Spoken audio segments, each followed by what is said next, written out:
Oke, selamat datang di channel Mokogen, Movie Comic Generation. Oke guys, sesuai dengan judulnya, gue akan ngebahas anime yang season 1-nya sempat booming di tahun 2019 lalu, dan season 2-nya akan rilis tahun depan, yakni tahun 2021, yang beberapa hari lagi akan kita temui guys. Dan serial ini digadang-gadang akan menjadi salah satu anime yang populer di tahun itu, dan gak akan kalah dengan season 1-nya guys. Oh iya, asik ya, source atau sumber dari anime ini, yakni manganya, udah tamat cuy. Jadi lu gak bakalan tuh nonton sampai ratusan episode, nungguin episode berikutnya gitu. Nah gak bakalan karena udah tamat, jadi udah ketahuan berapa episode atau berapa season nantinya.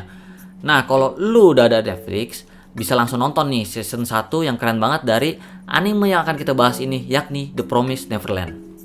Gue sendiri udah tahu dan sering lihat konten tentang manga dan anime satu ini guys. Tapi gue nggak pernah noleh sama sekali karena gue lebih suka sama yang seinen. Jadi seinen itu ceritanya lebih kompleks, ambil sisi yang lebih kelam, gambar dan artworknya juga lebih bebas dan sebagainya guys. Nah kalau Promised Neverland ini kan masuknya ke shonen, untuk remaja lah ya. Dan lihat gambarnya itu kan juga The Promised Neverland ini banyak karakter-karakter yang bocil gitu. Kayak 3 karakter utamanya aja tuh belum sampai 11 tahun umurnya. Nah terus juga banyak cerianya gitu kan, ketawa-tawa. Terus ya gue pikir ya ini mah genrenya palingan drama biasa lah ya. Drama-drama bocil yang tinggal di panti asuhan. Terus juga ada si bocil A ceritanya kayak gimana, bocil B ceritanya kayak gimana gitu guys. Tapi gue salah guys, gue salah. The Promised Neverland itu beda banget dari kebanyakan shonen. Unik banget dan ini yang gue tunggu-tunggu dari shonen guys. Bukan berarti kebanyakan shonen ceritanya biasa aja ya, bukan. Tapi keunikan yang disajikan The Promised Neverland itu benar-benar fresh.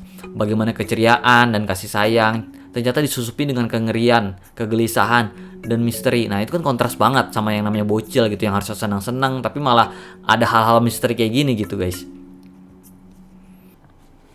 Nah, di video kali ini gue nggak akan nge-spoiler. Nah, sorry ya guys, bagi teman-teman yang suka banget sama spoiler atau recap atau alur cerita. Nah, gue nggak akan nge-spoilerin dulu, nggak akan ngasih tahu alur ceritanya kayak gimana. Mungkin di next video gue akan buatin, tapi untuk video ini gue cuma akan membahas tentang sinopsisnya secara menyeluruh ya guys ya. Jadi nggak gue ceritain sampai detail gitu.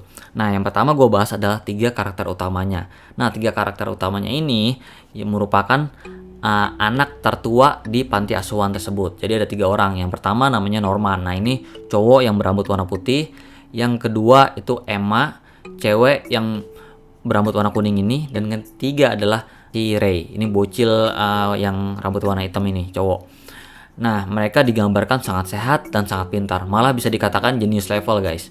Dan ini sebetulnya berlaku guys untuk semua anak di panti asuhan ini. Karena mereka itu tumbuh kembangnya di lingkungan yang nyaman, dapat makanan yang cukup, terus juga ada waktu buat belajar dan waktu untuk main-main yang pas banget. Dan yang paling penting, mereka mendapatkan kasih sayang atau afeksi dari seorang pengurus bernama Isabella.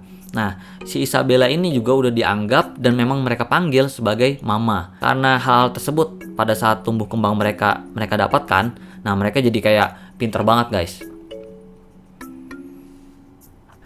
Tapi semua dimulai ketika Norman dan Emma menemukan atau melihat sesuatu yang seharusnya tidak dilihat guys.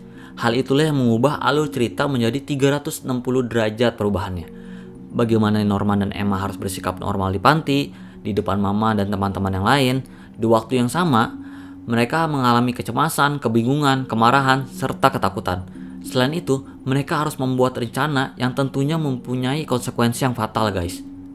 Untungnya, seperti yang gue kasih tau di awal, semua anak di panti ini kan pada jenis jenius. Apalagi yang 3 anak tertua, Norman, Emma, dan Ray. Mereka mengisi rencana tersebut dengan kelebihan masing-masing. Si Norman dan Ray sama-sama jenius dan melebihi anak yang lain. Tingkat analisa dan decision makingnya itu tinggi banget. Nah, lalu ada si Emma. Walaupun jenius, tapi masih kalah dengan Norman dan Ray. Tapi si Emma ini punya kelebihan lain, yakni keunggulan motorik dan staminanya. Dan itu nggak ada tandingannya guys. Gua sih tentunya ngerekomendasi The Promised Neverland Season 1 episode 12 ini guys. Apalagi kalau ditonton barengan temen. Karena terdapat beberapa adegan yang mempunyai wah momen. Dan gua rasa asik banget itu kalau misalnya ditonton barengan temen guys. Sebenarnya banyak banget sih yang asik dari anime ini. Seperti persahabatan, kekompakan dari karakter-karakter pendukung. Seperti kayak Toma, Lani, Phil gitu. Nah, tapi tetap aja sih fokus serunya itu di emosi tiga karakter utama dalam membuat rencana, mikirin kelebihan dan kekurangan rencananya. Nah, itu kan keren banget guys. Dan di lain sisi, rencana mereka harus berhasil, kalau tidak ada konsekuensi berat yang akan dialami guys. Wah, kan itu seru banget guys. Apalagi kalau ditontonnya misalnya tahun baru gitu. Nggak kemana-mana kan guys. Oke guys, sekian review dari gue. Gue pengen banget sih bikin versi spoilernya minimal untuk episode satunya itu yang keren banget. Tapi sebelum itu jangan lupa klik tombol likes, apalagi kalau misalnya sampai nge-subscribe. Gue terima kasih banget dan sampai ketemu di video selanjutnya. See ya.